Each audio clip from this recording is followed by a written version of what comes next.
O sepultamento de Jesus, meus irmãos. É sobre isso que a gente vai estar tratando agora.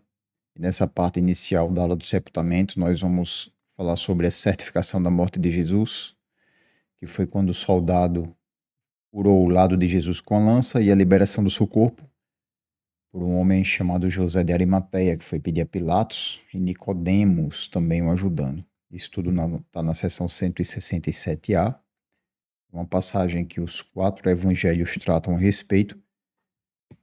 E João aparenta estar iniciando essa passagem. Vamos ler aqui João, meus irmãos.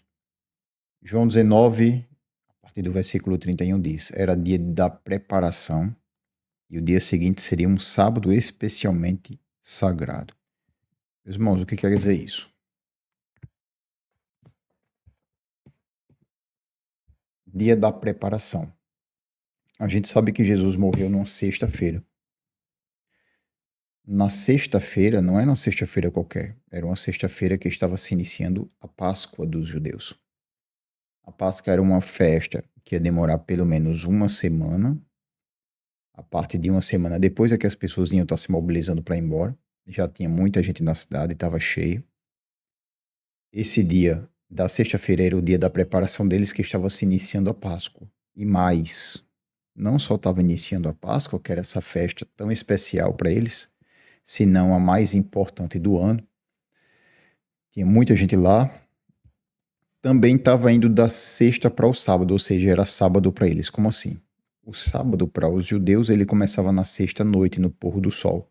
Considerando o pôr do sol ali como 6 da noite, ou como 18 horas, então estava quase iniciando o sábado dos judeus. Então era uma festa muito especial, era um momento muito especial. Além de ser Páscoa, ainda era um sábado, e como o João falou, era um sábado especialmente sagrado.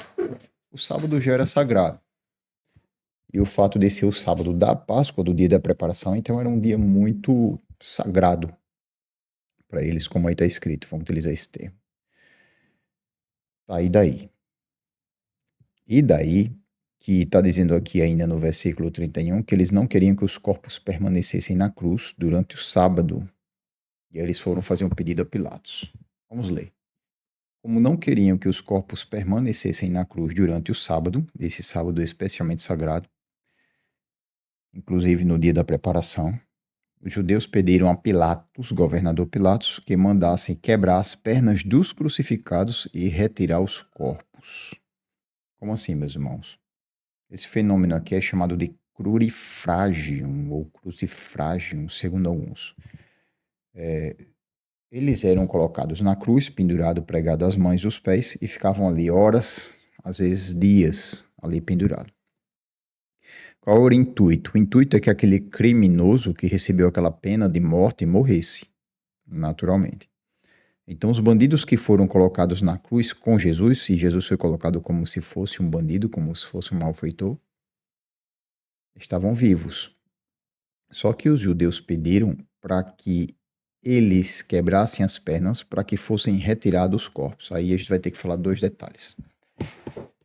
Primeiro detalhe, por que tinha que ser retirados os corpos? Meus irmãos, olha essa passagem aqui que está em Deuteronômio 21. Deuteronômio capítulo 21, aqui no versículos 22 e 23 diz bem assim: Se alguém tiver cometido um pecado que é passível da pena de morte e tiver sido morto, e vocês o pendurarem no madeiro, uma árvore, qualquer madeira, e era o que estava acontecendo, a cruz era um madeiro. 23. O seu cadáver não deve permanecer no madeiro durante a noite. É preciso sepultá-lo no mesmo dia, pois o que for pendurado no madeiro é maldito de Deus. Assim vocês não contaminarão a terra que o Senhor, seu Deus, lhes dá por herança. Então, dessa passagem aqui de Deuteronômio, meus irmãos, a gente percebe que o cadáver daquele que foi pendurado no madeiro não poderia ficar durante a noite. Então, mas quem estava crucificando ali eram os romanos. E os romanos não estavam nem aí para a lei. Sim, correto. Quando os romanos crucificavam os ladrões, eles deixavam lá na cruz durante dias. E eles simplesmente não estavam nem aí para a lei, desrespeitavam. Eles iam fazer a mesma coisa. Só que esse dia era um dia especial. Era o dia da preparação e especialmente um sábado especialmente sagrado. Então, como era assim, eles foram pedir a Pilatos e falar com o governador: governador, não deixa com que isso aconteça hoje, não. A gente sabe, os senhores fazem aí de vez em quando, é como se fosse dessas palavras, né, meus irmãos? Os senhores têm o costume de fazer isso, eu sei que os senhores não ligam para nossas leis, isso acontece com frequência, mas pelo menos hoje, deixa não, hoje é o dia da preparação e ainda é um sábado pra gente, sábado especialmente sagrado. Tanta gente aqui, esse pessoal tá pendurado no monte em cima, visível para muita gente na cidade. Não vai cair bem, né? Se possível, tire os copos, façam o crurifrágio. Crurifrágio era o método que eles utilizavam para tirar o corpo deles. E aí a gente já entra no segundo ponto que a gente está falando. O primeiro ponto, a gente entende que os judeus não queriam o corpo das pessoas ali na cruz de noite, pelo que a gente leu na passagem bíblica. E agora eles disseram que quebrasse as pernas. O que é isso? Porque eles quebrando as pernas, eles iam antecipar a morte, quebrando as pernas dos crucificados para retirar os corpos. Como assim antecipar a morte? Eles queriam que morresse mais rápido? Sim. Por quê? Porque esses homens que foram condenados à crucificação, eles foram condenados com pena de morte. Eram pessoas que estavam ali para morrer. E como os crucificados ficavam na cruz, às vezes, durante dias, se eles fossem tirados os corpos ali da cruz para morrer depois, algum deles poderia não morrer depois, poderia se recuperar. Por mais que tivesse sangrado, por mais que tivesse com os punhos perfurados, com as pernas perfuradas, poderia sobreviver. Então eles poderiam dizer facilmente assim: não, a gente não vai tirar os corpos porque a gente precisa que eles morram. Eles foram condenados com pena de morte. Então, o que foi que eles falaram? O que foi que os judeus disseram a Pilatos? Façam o crurifrágio, que existe o costume de fazer, que vocês fazem, quebrem as pernas deles, para que eles morram rápido, então vocês não vão ter problema em tirar os corpos deles da cruz. Ok, meus bons? Então foi isso que aconteceu aqui. E aqui no 32 ele diz bem assim: vieram então os soldados e quebraram as pernas do primeiro homem que fora crucificado com Jesus e em seguida do outro. Esse método do crurifrágio, eles utilizavam uma espécie de ferro de marreta, um martelo grande. Imagina uma marreta grande, gente, chegar aqui na perna, de um lado pro outro. Alguns filmes mostram isso pra gente, né? Então eles faziam isso, quebrava a perna, era um método cruel. Naturalmente devia doer bastante, além das dores que eles já estavam sentindo, e a pessoa estava ali já pendurado, com problema na respiração, sangrando, tendo sangrado bastante. Já punho com um prego crucificado no madeiro, a perna, o pé também, e de repente as pernas são quebradas. Aí eles são pendurados mais ainda. Então, isso tudo acelera a morte deles. Aí 33 diz bem assim: mas quando chegaram a Jesus, constatando que já estava morto, não lhe quebraram as pernas. Por quê? Porque ele já estava morto, não precisava quebrar a perna. Tá, mas se ele não tiver morto, se ele tiver apagado de algum modo, se ele tivesse fingindo de morto, vamos utilizar isso, né? Aí tem que certificar que ele está morto. Em vez disso, 34, um dos soldados perfurou o lado de Jesus com uma lança e logo saiu sangue e água. Então ele perfurou o lado de Jesus com a lança para se certificar de que Jesus estaria morto. Meus irmãos, essa parte que saiu sangue e água, há muitos estudos sobre a interpretação disso aqui. O próprio João, que está escrevendo isso aqui, o João Evangelista, ele escreve lá depois a epístola de 1 a João, a sua epístola, a primeira carta de João, lá no capítulo 5, a partir do versículo 6, ele trata um pouco sobre isso, a questão das testemunhas. Então, quem tiver interesse pode ver lá 1 a João, capítulo 5, versículo 6 em diante, algumas representações simbólicas do que seria esse sangue e essa água também, dentre outros estudos também que existem. Aquele que o viu, disso deu testemunho, e o seu testemunho é verdadeiro. Ele sabe que está dizendo a verdade e dela testemunha para que vocês também creiam. Ou seja, João está falando dele mesmo, né? Ele está dizendo que aquele que o viu, ele mesmo deu testemunho, ele mesmo viu, ele relatou, ele mesmo está falando para as pessoas aqui no Evangelho de João, tá, meus irmãos? Então Jesus realmente estava morto na cruz. O soldado perfurou o lado de Jesus com a lança. Saiu sangue e água, que tem representações, tem estudos que tratam das representações simbólicas disso aí. Jesus estava morto. Aqui está escrito no 36 bem assim: estas coisas aconteceram para que se cumprisse a escritura, ou se cumprisse a profecia. Nenhum dos seus ossos será quebrado. Está lá em Salmo 34, 20. E como diz a escritura no outro lugar, olharão para aquele que eles transpassaram. Está lá em Zacarias capítulo 12, versículo 10, meus irmãos. Então essa é a passagem de João que tem só em João sobre isso daqui. Meus irmãos, agora as próximas passagens são aqui paralelas entre Mateus, Marcos, Lucas e João. Vamos ler aqui a de Mateus, que diz bem assim: o cair da tarde chegou. Um homem rico de Arimateia, chamado José, era o José de Arimateia. O José era a pessoa, Arimateia era o local que ele morava, tá, meus irmãos? Era a cidade dele.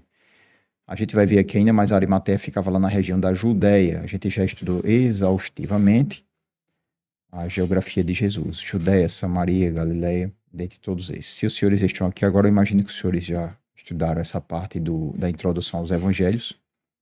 Caso não tenha feito, a gente sugere que faça, tá? E se tiver alguma dúvida a respeito, só comentar aqui pra gente, que a gente trata a respeito e instrui a respeito também.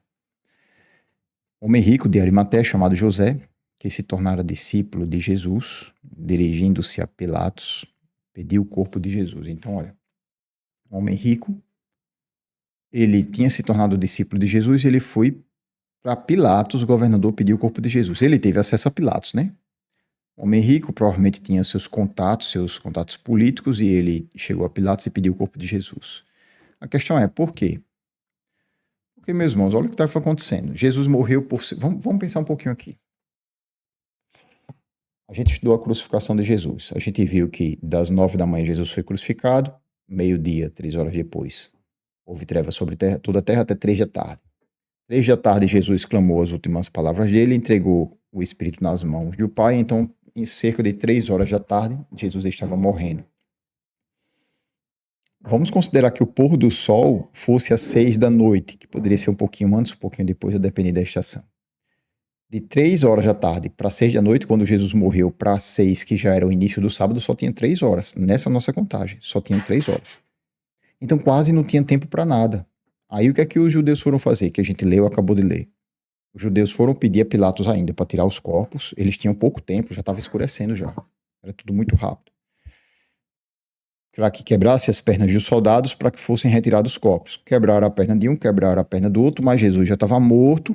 Então, o centurião provavelmente não permitiu com que quebrasse as pernas. Lembra que o centurião disse: esse realmente é o Filho de Deus, ele se converteu. A gente já viu isso na outra aula.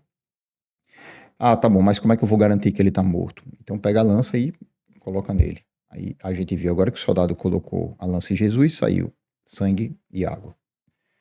Mas isso tudo estava acontecendo muito rápido.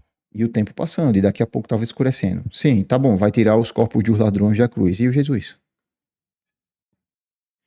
E vai tirar, vai deixar onde? Vai jogar no chão? Vai jogar no mato?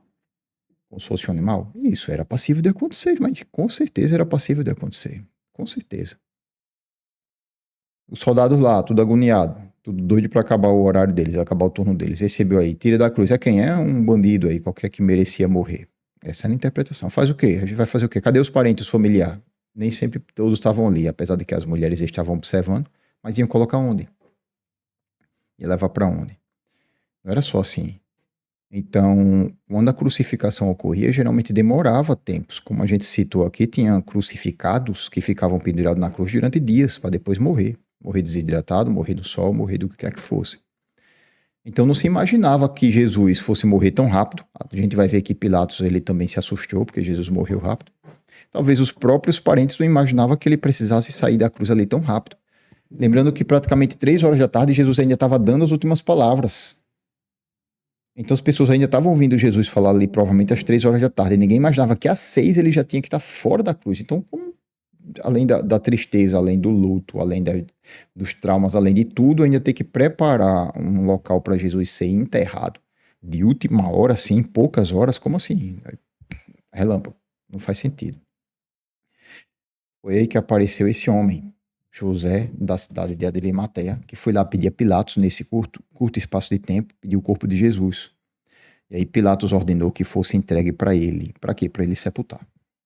Ok, meus irmãos, esse é o sentido disso, para fazer o sepultamento dele. Meus irmãos, vamos aqui para Marcos agora. Marcos diz bem assim: era o dia da preparação, isto é, a véspera do sábado. José de Arimateia, esse aqui a gente já leu em João. José de Arimateia, membro de destaque do Sinédrio. Opa, olha só. Aqui em Mateus diz que era um homem rico da cidade de Arimateia chamado José. Aqui em Marcos diz que era José de Arimateia. A gente sabe que ele era rico por Mateus. E aqui ainda diz que ele era membro de destaque do Sinédrio. O Sinédrio a gente já sabe o que é porque a gente já estudou. Então ele era membro do Sinédrio também. Ele fazia parte da composição do Sinédrio e era membro de destaque. Que é membro. Que também esperava o reino de Deus, ou seja, aqui como diz Mateus, ele também se tornou discípulo de Jesus. Mesmo sendo membro do Sinédrio, ele esperava o reino de Deus, ele era discípulo de Jesus. Interessante, né, meus irmãos? A gente viu na aula anterior que está escrito lá em Atos que muitos dos sacerdotes também se converteram, né? Aqui não diz que ele era um sacerdote, necessariamente, só diz que ele era membro, até agora diz que ele era membro de destaque do Sinédrio. E a gente sabe que o Sinédrio ele tinha os saduceus, mas tinha os fariseus também. Ele tinha esses partidos nos encargos dos escribas, dos sacerdotes e inclusive dos anciãos também, ou líderes do povo, ou líderes dos judeus. E aí José de Arimateia era um deles. Ele esperava o reino de Deus, dirigiu-se corajosamente a Pilatos e pediu o corpo de Jesus. Realmente, né? A pessoa membro do Sinédrio, dos que mandaram matar Jesus, porque foi o povo que se reuniu no Sinédrio para julgar Jesus e mandaram matar Jesus. De repente ele chega para Pilatos e diz: a gente quer o corpo. Vamos conjecturar aqui, né? Fazer uma viagem nossa. Pilatos poderia dizer: oxi, como assim vocês aí do Sinédrio ainda querem o corpo dele? Depois de matarem ele, mandarem, depois de me forçarem para matar ele, ainda estão querendo o corpo? O que é que vocês querem com o corpo dele? De jeito nenhum. Aí ele teve que ir lá e para ele pedir isso a Pilatos, naturalmente, meus irmãos, ele teve que explicar a fé dele. Aí ele teve que abrir agora. Se ele seguia Jesus secretamente antes, agora pelo menos aqui para Pilatos, não faz sentido ele pedir se ele não abrir a intenção, né? Vai ter que explicar agora a fé dele. Ou tudo ou nada, meus irmãos. Ou confessa ou não confessa. E aqui, pelo que a gente vê, ele provavelmente confessou.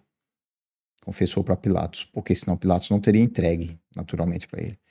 E outra maneira de ser corajoso. Já pensou, os outros membros do Sinédrio veem ele fazendo isso? E ali estava movimentado. Então ele partiu por um tudo ou nada aqui. Foi uma ação de coragem dele mesmo. Ele foi corajosamente e foi rápido. Teve que pensar rápido. Foi relâmpago tudo isso. Pilatos ficou surpreso ao ouvir que ele já tinha morrido. Então Pilatos ficou surpreso porque ele disse: como assim? Jesus já morreu? Essa hora já. Foi crucificado agora de manhã. Eu julguei ele agora de manhã. Estava julgando Jesus e de repente ele já morreu. Essa hora que nem acabou o dia, ele já morreu. Ele ficou surpreso. Chamando o centurião. Olha o centurião de novo. Olha a participação do centurião, do oficial romano que estava ali com Jesus, né, meus irmãos? Naturalmente a gente sabe que ele se converteu, né? Pelo que ele falou. Certamente esse era o filho de Deus. Pilatos chamou o centurião, perguntou-lhe se Jesus já tinha morrido. 45. Sendo informado pelo centurião, entregou o corpo a José. O centurião disse sim, ele já morreu. Já teve a lança que foi passada nele, já certificamos a morte dele, está garantido. Ele não vai sobreviver, ele cumpriu a punição que ele tinha que cumprir. Então o corpo foi entregue. Pilatos entregou o corpo para José de Arimateia. Vamos ver essa mesma história aqui agora relatada por Lucas, meus irmãos. Lucas 23, a partir do versículo 50, diz bem assim. Havia um homem chamado José, membro do conselho. Então a gente sabe o conselho Sinédrio aqui nesse caso. Homem bom e justo, que não tinha consentido na decisão e no procedimento dos outros. Ou seja, ele não tinha concordado com o que os outros fizeram lá no Sinédrio. Ele era da cidade de Arimateia, na Judéia. Olha, aqui está dando esse ponto que é para a Judéia, para a gente, né? E esperava o reino de Deus. Era discípulo do Senhor, naturalmente. E, inclusive, como Mateus falou aqui, que se tornara discípulo de Jesus. Dirigindo-se a Pilatos, pediu o corpo de Jesus. Essa é a parte que Lucas fala. Antes da gente seguir, a gente vai ler a parte de que João continua aqui também. Depois disso, José de Arimateia, pediu a Pilatos o corpo de Jesus. José era discípulo de Jesus, mas o era secretamente porque tinha medo dos judeus. É que João é mais aberto, né? João escreve seu evangelho já depois, quando ele era mais ali, ele é bem mais direto. Então ele tinha medo dos judeus, ele era membro do Sinédrio, ele era membro do conselho, ele era membro de destaque do Sinédrio. Então, como é que uma pessoa do Sinédrio ia acreditar no Jesus? Nesse charlatão, vamos dizer assim, de acordo com o ponto de vista deles. Então ele mantinha em segredo. Não era fácil, por isso que ele precisou de coragem para ir pedir o corpo dele a Pilatos. Então ele era secretamente porque tinha medo dos judeus. Com a permissão de Pilatos, veio e levou embora o corpo, meus irmãos. Com isso, a gente fecha essa parte aqui dessa sessão, desse primeiro momento do sepultamento de Jesus.